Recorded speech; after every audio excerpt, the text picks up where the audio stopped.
Welcome to the Deep Leadership Podcast. Today I'm joined by John VanDusen. John is a teacher, a football coach, and a soldier. He served for 20 years in the Michigan Army National Guard with combat deployments to Iraq as a platoon leader and Afghanistan as a company commander. He is the author of a new book called Lesson 1, Leveraging Leadership in Everyday Life. In this book, John shares his experiences from the classroom, the locker room, and the battlefield, and shapes them into lessons, leadership lessons that you can use in every part of your life. So I'm excited to have him on the show to talk about these lessons. So John, welcome to the show. Oh, thanks for having me. Appreciate it a lot. Yeah, congratulations on the book. This is exciting. I mean, really good book. I really appreciate it. I've been through it, read it. I'm excited for you to tell your story. Maybe you can just introduce to the world here. Tell us about yourself and how you ended up becoming, going down this path of becoming a teacher, a coach, and a soldier. Sure. So I grew up as a Navy brat, which I talk about in the book, and we ended up back in my dad's hometown of Kingsford, Michigan, after he had retired from the Navy, and we moved back here.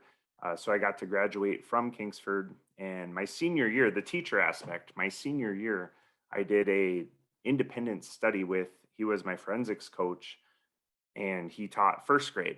So it was just a way for me to get out of school, right? Because it was linked up with my lunch and my study hall. So I was out of school for like 3 hours during the middle of the day. And working with those first graders was just amazing because of the growth that they had. When I went in the first couple days, they didn't know their name, didn't know how to spell anything, some didn't know their colors. And then by the end of 6 weeks, they're reading, they're writing, and it was just amazing to see that. And I just love being a part of that process. So that's kind of the teacher aspect of it. And then the coaching aspect of it comes again from Kingsford. And my head football coach, who just retired a few years ago, took 1 year off, and now he's back as an assistant. And he's in the book too, Chris Hofer, but he really instilled a love of not just football, but like the process of becoming a football player and the process of becoming a team and that work ethic and that team mentality. And that was just incredible to me. So when I was student teaching, I had a meeting with the middle school principal the first day, and she said, "Are you interested in doing anything else within the district?" And I said, "Well, I really like football, and I would like if I could get involved." And she picked up the phone. I didn't realize this at the time, but her husband was the athletic director. Wow. So she picks up the phone and says, "Hey, I got your coach. Yep, I'll send him right over." And she goes, "Hey, you got the 8th grade football team. You have practice today at 3:30. You got to go see the athletic director to get your stuff." That's kind of how it started, and feet to the fire. And I was blessed to have a coach. I was on paper the 8th grade head coach, but really they had a 7th grade and an 8th grade team. And the 7th grade coach was pretty experienced and took me under his wing. He was the head coach for all of it, but on paper, again, like I said, they had to have somebody different. And then the soldier aspect of it really comes down to, I had known I wanted to join the military from a very young age, being on naval bases, and very specifically watching the pilots. I wanted to be Tom Cruise. I wanted to be Mad. And my mom always used to tease about the brown shoes, because naval aviators have brown shoes. He was very excited about that. So I went into the Navy recruiter, and he looked at my SAT or ACT, whatever the score was, and he says, "Well, you did great on science and math. You got to do a little better in English. So when you retake it, come back and see me." I'm a 17-year-old kid. I'm not retaking this test, So I went and talked to the Army recruiter, and he had me absolutely sold. He said I had the grades and whatnot to be a Ranger, an airborne, air assault, all these things. I didn't know anything, but he was talking my language, being out in the woods and doing cool things. And then that night, actually, the National Guard recruiter called me, and I wasn't completely sold until I went and talked to him. And now I can do this Army thing, but I can also do college at the same time. And I went and talked to the active duty Army again, keeping all my options open. And the National Guard just provided a much better path for what I wanted to do, which was to be a teacher. and serve in the military at the same time. So that's kind of the three different paths all converged into one. Okay. Interesting. And in your you talk about in the book, your dad was a submariner, which I like. Not there's not Yeah, too of many course. submariners out there, but and he was, he spent a career in the military. He was a command master chief when he got out of the Navy. So, how much did him being in the military, maybe him being gone and coming back, and you hearing the stories, how much did that affect or impact what your thoughts of what leadership was or could look like? When I was very young, he was on submarines, and it was in the mid 80s, so it was the height of the Cold War. So it really, I didn't know this until much later, but my mom was brilliant, right? She Mm. had me in 4-H and swimming lessons and all these things when my dad was gone. And then when he came back, all those things kind of ended because we had family time. And I didn't understand that at the time. But when I was very young, I was instilled with the loose lips, sink ships kind of thing. Yeah. Kind of the, I don't want to say the secrecy or the, like, you don't need to share your life on, today it would be social media. Like, you don't Right. need to share Right. your life with everybody. Like, don't be rude or don't be secretive or whatever, but you just don't need to share it. But I think the real impact came when my dad was a command master chief on a surface ship, and his captain was very much all about Captain Frank Demasi. He was all about getting people out on the ship. This is the taxpayer ship. So I was able to go with my dad Oh, wow. a couple different times on the ship, for a week at a time. He would pull me out of school. I'd have all my homework. I'd sit in his office and work on it. But then I was roaming around the ship, and I got to hang out with the gunners made up in the 5-inch guns and go with the sonar tech and do stuff that was, no other middle schooler was ever going to get the chance to do. But the leadership part of that, I think, came from hanging out in the chief's mess. Mm. Right. And anybody who knows anything about the Navy knows chiefs really run the Navy. And that was an incredible experience just because I saw all of those at the time. It was all men in that chief's mess, but I got to see how they interacted, not just with my dad, who was in charge of all of them, which I don't think I really had a grasp on, but also the lower enlisted and how they were down there swinging wrenches with the guys, and they were, interacting with them and helping them. And then the other part of that was being with my mom when my dad was deployed, is being the command master chief's wife. She just automatically kind of took charge when somebody needed to move or somebody needed help. We had a truck and she had a teenage boy who could lift heavy things. So that's just what we did. So that kind Mm. of goes right into that servant leadership part, from a very young age. And I like to think I carried that over to my Army career. Fantastic. No, that's great. I think people don't. Well, first of all, it's a unique experience to be a young child and wandering a Navy ship and meeting these people and seeing this firsthand. What an incredible experience. But I think what you talked about too with your mom, people don't realize what Navy spouses do, what military spouses do when their husbands deployed and they're keeping the house organized and continuing to raise their children and being in a leadership, a leader's wife is then taking care of people like her husband is on the ship or on the boat. So yeah, that's a good example to grow up with, that's for sure. Absolutely. And like I said, I didn't know it at the time, Yeah. but I can look back and see, like, wow, what a great childhood that was. I know a lot of people, they hear I changed schools 8 times and I lived in all these different places and I never had a best friend for longer than 2 years, but I can't really think of a better way to grow up and get all those experiences. And just a Yeah. quick side note, I think it was my second grade teacher had called home because she said, your son has a very active imagination. He says he's been to Mount Rushmore. He says he's been to Niagara Falls, and we're just concerned about all the lying. My mom was like, oh no, he's been there. We never took a vacation, but every time we had to travel the country or go to a new spot, we'd always try to stop and see, whatever there was to see in that area. So I love it. He has an active imagination. Like, no, he's had an active life. Right, exactly. I love it. So, look, we're talking about the book, and I'm really excited about this. So, what was the genesis for the book? When did you know that you wanted to write down some of these lessons that you had learned through your military career, your teaching, and the coaching? When did you feel like you want to start writing stuff down and think that this could be a book or this should be a book? So the writing actually happened long before the idea of even a book. And I got back from a deployment to Afghanistan as a company commander, and I was working full time for the Michigan National Guard.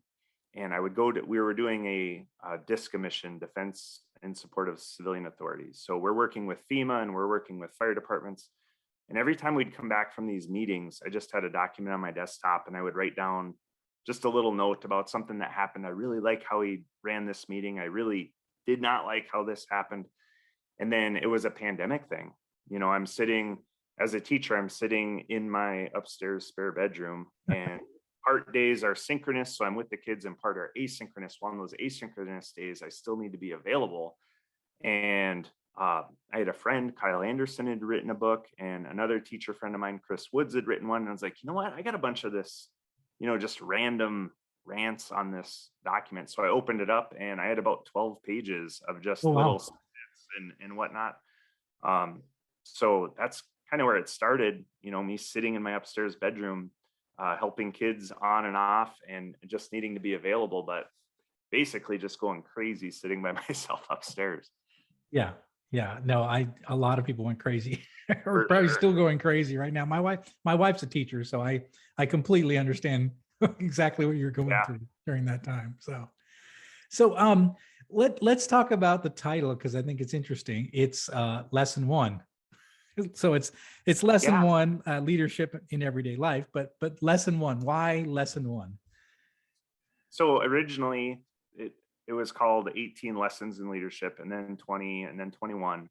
And what happened was I was trying to figure out, just on the table of contents, I was trying to figure out a logical order, Yeah. right? So my Army officer brain was putting them in this order.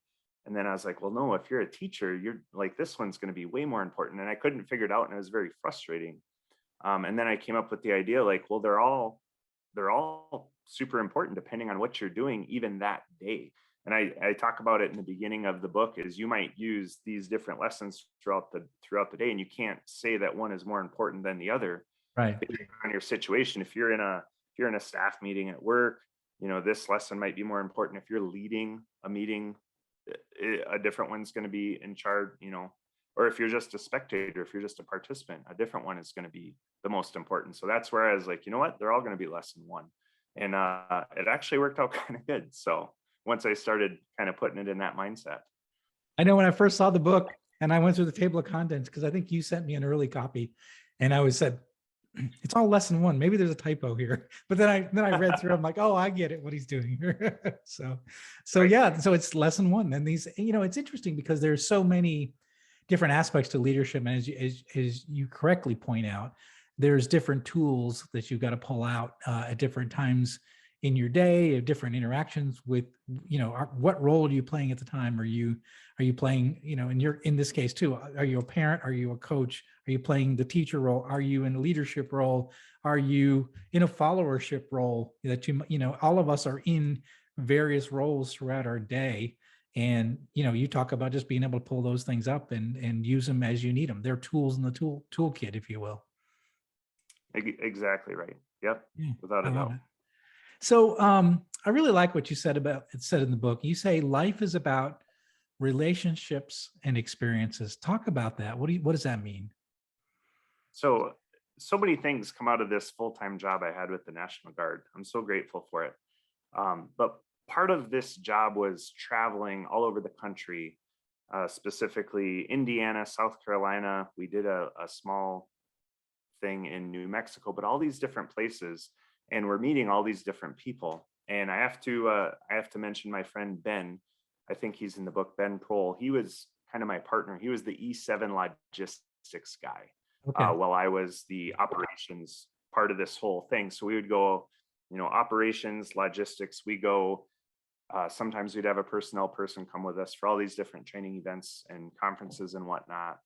And when you're on these little trips, there's two things you can do at night. You can either sit in your hotel room and watch free HBO, or you can go do things. And that's where I really, that's where you really build these relationships. When you're standing in your uniform and yes, sir, no, sir, of course, sergeant, will do, that's one thing. But when you can go out with people and have dinner and maybe have a couple of drinks or go experience something, that's when you really get to know people and when you get to build those relationships. So that came with that. I can think of one time we were down in Florida and we went out on an airboat Oh, um, nice. to see alligators, right? I mean, simple little things like that. So that's where I kind of came up with the phrase.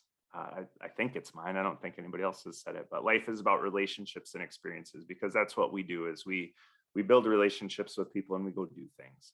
So that's kind of where that came from. And I mentioned a couple instances in the book, but my mom really kind of got on that too. And as a birthday present one year, she got me a little clock with a plaque that says "Life's about relationships and Oh, experiences." I love that. I love that.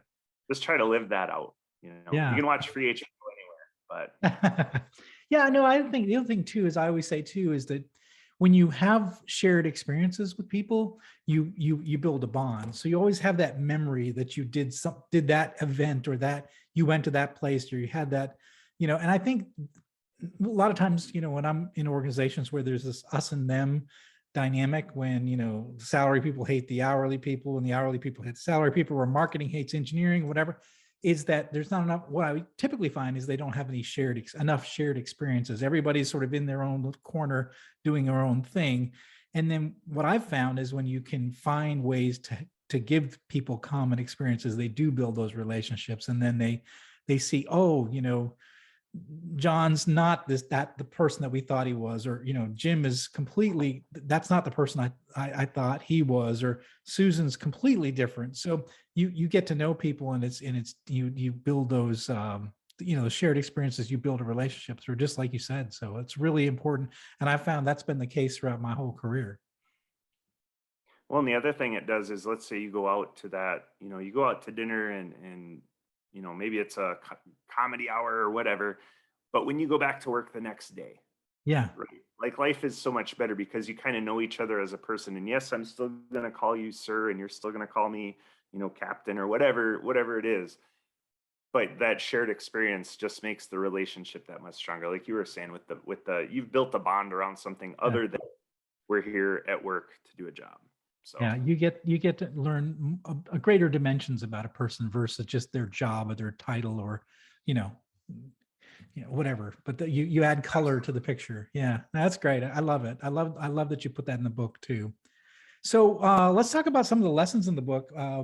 One I love right away. You're like, you got me on that one. It's called, what do you mean by flip the pyramid?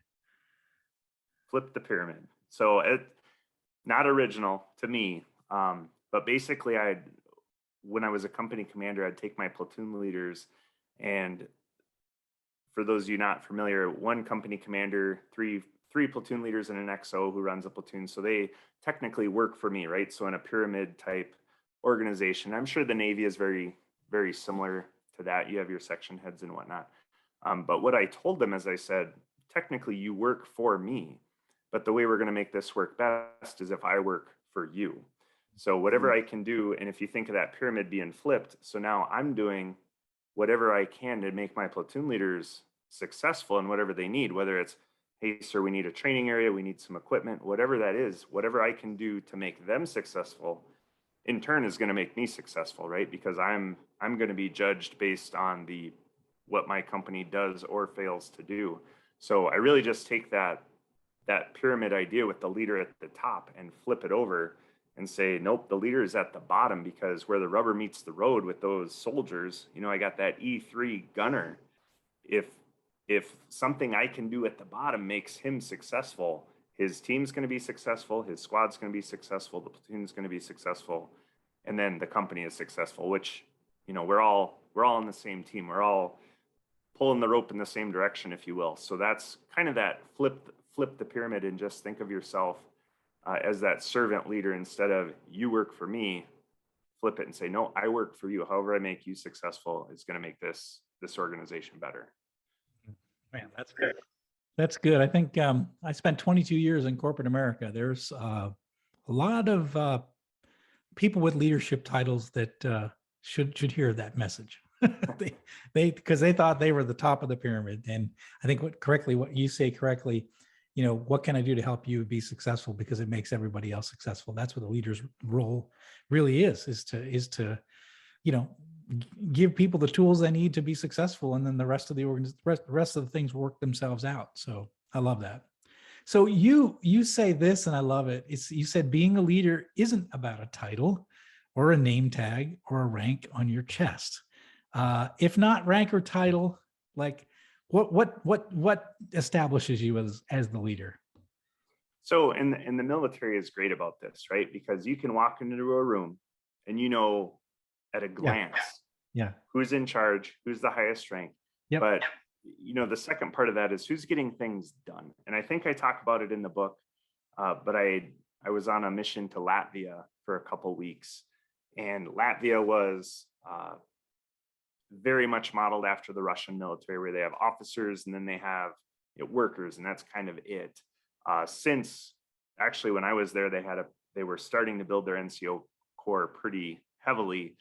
And I was standing with one of their platoon leaders, and I've got people all over, right? My E7 is running the job, and I'm just kind of facilitating where he'll let me kind of. And I looked at his platoon and I said, "Hey, who's that guy?" And there was a guy who was obviously in charge, right? But they're all workers. And he goes, "Oh, that's Corporal so-and-so." I said, "That guy needs to be a sergeant tomorrow, because he's the one who's getting these things done. Even though you're the leader, you're the platoon leader, like that's the guy who's getting things done." So that kind of, transfers over to, you can be, whether it's a principal or a CEO or whatever.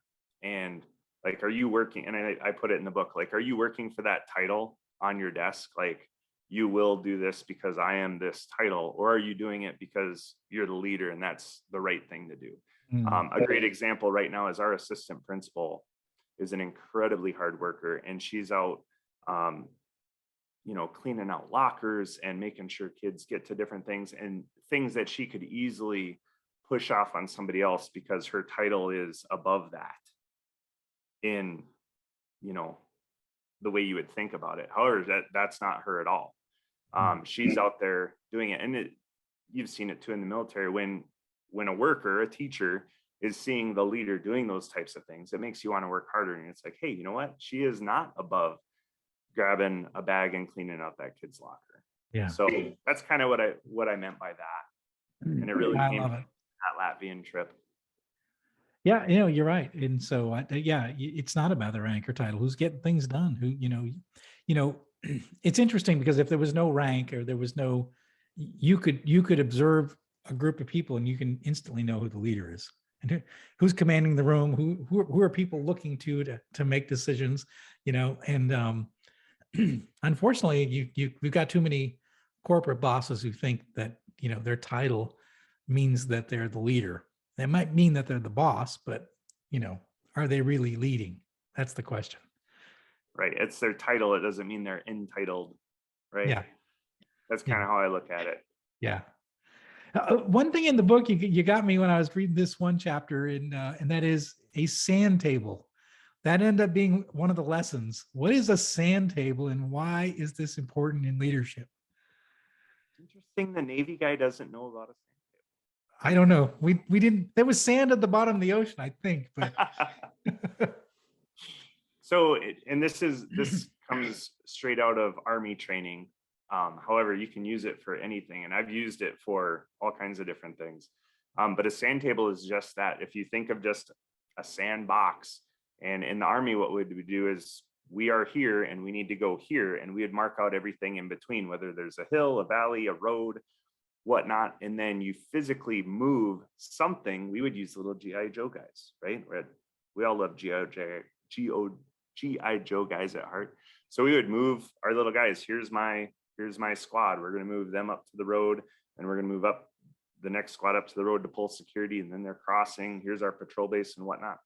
And what it really does is it allows you to see issues that you would never see if you were just thinking through a problem. So when you're physically moving things, you can say, oh, and this can go for anything. If I have these chairs along this side of the conference room, when the boss walks in, he's going to have to move around that. And that's not okay. We have to figure out where to move these chairs. And simple little things like flow of a room if you're in a meeting, or I just did a football banquet for our football team. And although not a true sand table, I drew it out on a piece of paper and kind of drew arrows of how everybody was going to move from their seats to where they were speaking and where people should sit and where the food was going to be. And it really just helps you conceptualize issues before they become issues. And then you can fix them before anybody even knows it was a problem. And that kind of leads into the next part. I think I talked about it in the book too, is rehearsals, right? So physically having people move where they're going to be. And a sand table is just a form of rehearsal. Yeah, I like it. That makes sense. I've never used one, but it makes a lot of sense. Yeah, my dad always teases me for, being a ground pounder while he's out floating around in the ocean. So yeah, right. Well, it's good. Now I know that Army officers play in sand with plastic Army toys. So yeah, I didn't know that. I love it.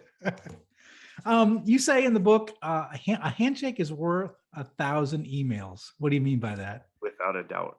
So again, this comes from the full-time Army job I had. And there's certain things, and I think this pandemic has really brought it to light and probably amplified every part of it. But there's certain things you just can't communicate through an email or a phone call or even a message like this, a Zoom call or whatever. And there's just certain things that you have to physically be on the ground and talk with somebody. And it does a couple things. One, people can be keyboard warriors and they can sound really, really tough on email. But when you're standing in front of them, it's a different dynamic for sure. And I know with us in this particular, where the idea came from, is we were going to Fort Polk, Louisiana for a domestic response mission. And Fort Polk, Louisiana is one of the best training areas in the world for training people to go to war. They're really, really good at that. Fantastic at that. But we didn't necessarily understand each other on how to train for domestic response, because our mission was something happens in Indianapolis and we have to go respond, right? So we don't have weapons. We're not dealing with, local nationals. There's not a language barrier. So there was a couple times we had to go down and just be face to face and kind of hash some things out. For one, I know in the Army it's called Miles gear. It's a multi-integrated laser system. So it's laser tag for our rifles.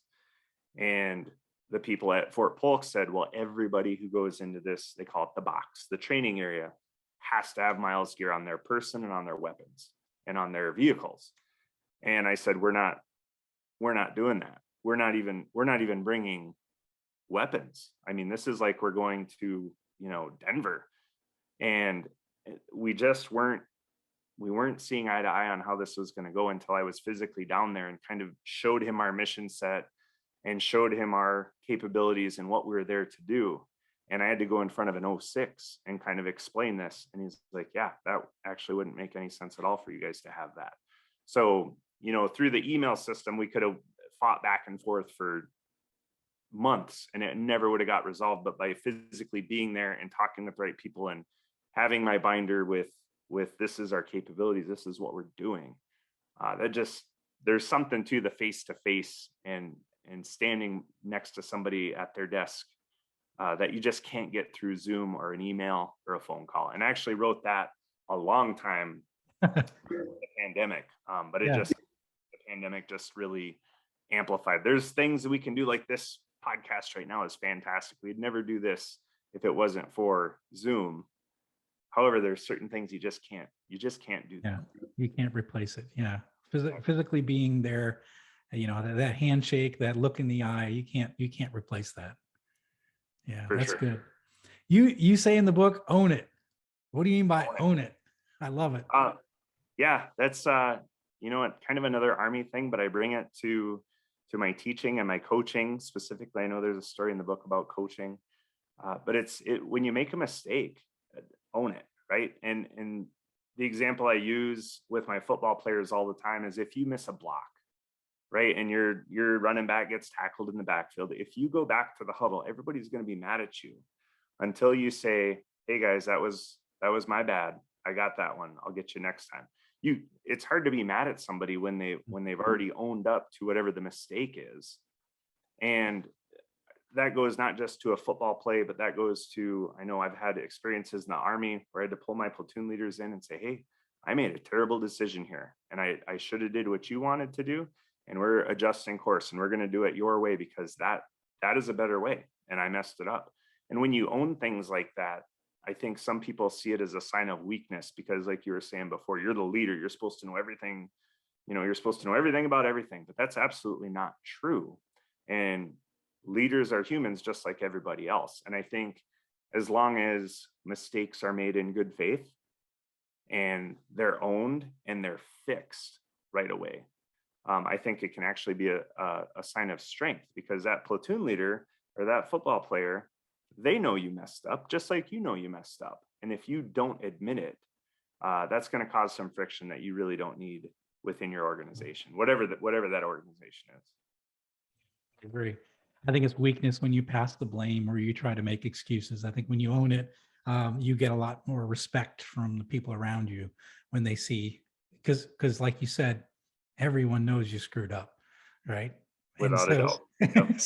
so when you start saying, well, I couldn't see, or I didn't know, or I didn't get good advice, or, Jim, that's his fault.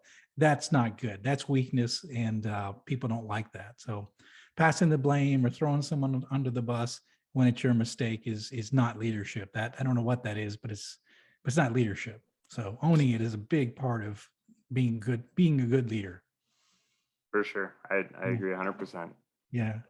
So, now that the book is out, it's been out for what, a couple of months now, or how long? Since August. Yeah. Since So August. Okay. 4 or 5 months now. Yeah. That's awesome. So what are your hopes for this book? What are your hopes for the people that read it? What, that they'll walk away with? What do you hope it'll change people's thinking as it relates to leadership through this book? One thing, and I try to make it clear in here, is that everybody in some form or fashion is a leader. And sometimes you're just leading yourself. But if you're a parent, if you're in any kind of job anywhere, you're leading something at some point throughout your day.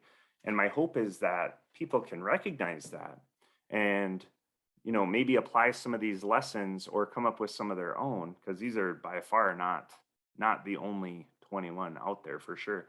And another part of that is when you're in a followership position, and I mentioned this in the book, taking those lessons like, "Oh, I'm not in charge, so I'm not going to pay attention." Well, you're in a perfect position to learn if you're, say, the second in command. And I think of my football job here because last year I was the head coach for the freshmen. So technically I'm the leader of the freshman team, but I also work on a staff, and ultimately my boss is the varsity head coach, right? So that puts you in another kind of unique position where you're leading, but you're also having to follow a certain set of guidelines and coaching. The way we run our practices, it's 9 through 12 altogether on the field. So I'm also leading seniors in drills and whatnot. So my hope for the book is that people understand no matter what you do, because I think leadership seems to be like, "Oh, well, they're the leader, I don't need to know that stuff." Well, that's not always going to be the case. So everybody's a leader at some point throughout their day. And my hope is that you can look through these lessons and realize that it's not some magical thing that only the leaders have, but it's everything that we do throughout our day. So that's kind of my hope, my big vision of what I hope people get out of it. That's great. That's great. Well, the book is Lesson 1, Leveraging Leadership in Everyday Life. So how can people find out more about you and the book? So the easiest way is my website, which is johnvandusen.com. And on there, I have a lot of different things. You can buy an autographed copy of the book if you want it personalized to somebody else as a gift. We can do all that. And I also have things on there for teachers. I do a couple different, again, this pandemic thing. I have a blog, I have a podcast, I have a couple different YouTube things going on, and those are all available on my website. I also have a section for coaches. Anybody who's any kind of sports coach, I have our football Facebook and Instagram, and they have a blog, YouTube. We do a podcast for the football team. So kind of a one-stop shop would be johnvandusen.com. If somebody just wants to follow me on Twitter, it's at Mr_JVD. That's probably the easiest way. If you don't want to dive right into the website right away, you can follow me and connect on Twitter. Okay, great. Well, we'll put the links in the show notes so you can so everybody who's listening in can find John, find his website, find his social media links, and we'll put that in the show notes. Well, John, thank you for coming on the show and sharing all of your this book and all of the lessons that you've learned throughout your career. We really appreciate you coming on the show. Well, I really appreciate one, you reading the book in advance and giving me some feedback, and two, having me on this podcast. This has been fantastic. Thank you. Thank you very much. Well, that's it for today. Thank you for listening to Deep Leadership. If you like this podcast, please subscribe and share so we can continue to build a world with better bosses. Until next time, this is John Rennie saying take care and lead well.